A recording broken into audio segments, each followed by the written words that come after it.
What's going on, guys? Today's video is going to be about having preparations for emergencies and telling you a story of most recently when this actually came in handy. All right, you guys know that I have some level of preparation for my home and my vehicles. I try to prepare for some, very common emergency situations. I'm not, necessarily prepping for World War III. There's many different levels of preppers, from someone who carries a pocket knife in case they need to cut something, all the way up to the guy who, has a bunker for his family and 30 years worth of food. All right, there's many different levels of people being prepared. Something as simple as, having a spare tire in your car or a donut, that's somewhat of a preparation. Obviously, it's not something people do on purpose. When you buy cars, they come with it. But you know what I'm saying, right? The point of this video is to open people's eyes up to the idea of having things like I'm about to show you for situations like this. And also because the holidays are around the corner, these are great gifts, specifically to give to people that normally don't care. If you're not into gear and tools, you just won't care about this kind of stuff, and you'll never have the interest of getting it unless you, one day need it, it won't be there. So this is an awesome opportunity to give it to family members and friends and stuff that, that could probably use it in a pinch, but like I said, would never buy it for themselves. So what I have here is a couple of battery packs. Most of you guys are pretty familiar with power banks and battery packs. This one has a solar panel on the front, so you can charge, via USB.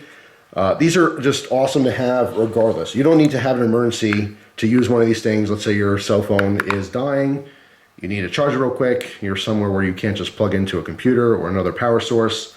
Just awesome thing to have. I used this recently, and I really needed to have it. As well as this. I used this recently. Now, you guys have probably seen this on video before. I don't really know what that brand is. Top Don, something like that. Top Dan. Don't really know. There's actually a model number. I'll probably try to look this up. But this is an older one. This is a much larger one. This is a newer battery pack or power bank. Has some different features in here. This one has a flashlight function as well as it shows you the percentage with a digital display. All right, so pretty cool for emergencies. This, that, and the other thing. It's good to have. But this one and this one specifically have jumper cables. All right, so you literally plug this into the power bank and you can jump your car. Now, I'm a huge advocate of having a regular set of jumper cables, not like, super cheesy ones that come in like a, emergency kit. It's definitely worth going out and getting a quality set of jumper cables you could have for a very long time. There's no such thing as overkill when it comes to them. You can get big old, truck cables or something. But the problem with jumper cables is if you break down somewhere, you need another power source. So therefore you need to rely on other human beings to stop and help you. Now, in most situations, that'll probably happen. If you get stuck on the side of the highway, someone will eventually stop. And even if people don't stop, maybe a police officer might stop to see what you're doing there and so forth. You can definitely, get people's attention and someone might stop and help you. But let's say, you're out in the middle of nowhere. A country road, cars might not pass for 5 hours, 10 hours, who knows? Might be wintertime, might be cold. In this particular case, having a battery pack with a set of, jumper cables, you're able to help yourself. You do not need another human being. You don't need another power source. You have it yourself. So it's like the next level of being prepared. All right, I'm sure grandparents and parents tell you, keep some jumper cables in the car just in case. Well, this is like the next level stuff. This is just 2018 tech, okay? And this is not even 2018. This stuff has been around a while. I want to say I've had this pack for, at least 3 or 4 years, maybe even longer. But this always resides in my car. I have a 2013 Chrysler 200, and I got it back in 2013 when it was brand new. And the battery that came with the car was supposed to have like a 5-year shelf life. Well, guess what? It's been 5 years. And just like clockwork, my battery died the other day. I went to the grocery store to pick up some last minute stuff for dinner, and I went to go start my car. There was no sign of it getting any, problems or anything lately. It wasn't struggling. It started up totally fine. The other day, it was so cold and the battery was on its last limb. Just all of a sudden, I went to turn it and nothing. Didn't even try to crank over. It was just dead.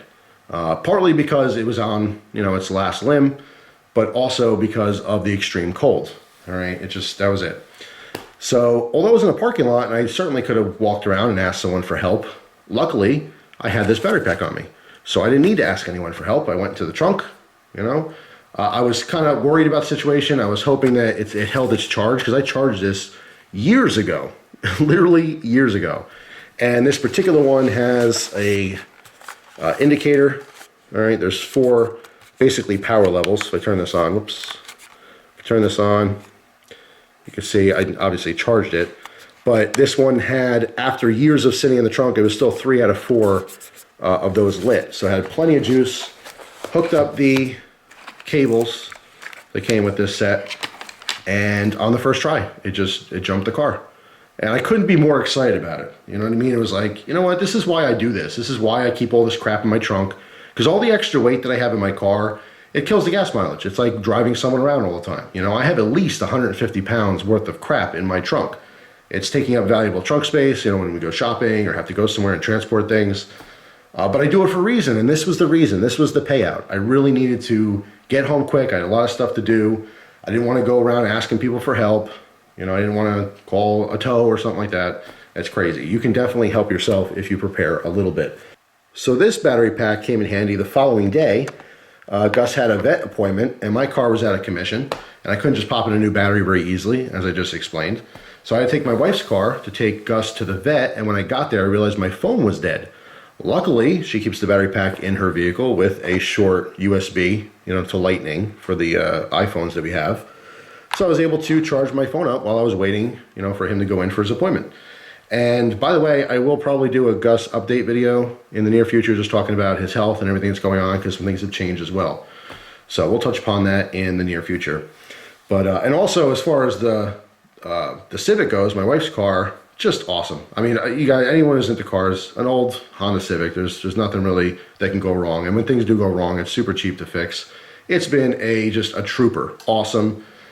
She has, when she got the car, it came with a set of snow tires. But and now's the time we're gonna go swap those tires. So just as like an aside, awesome car. It's been absolutely great for us. Best purchase we could ever made.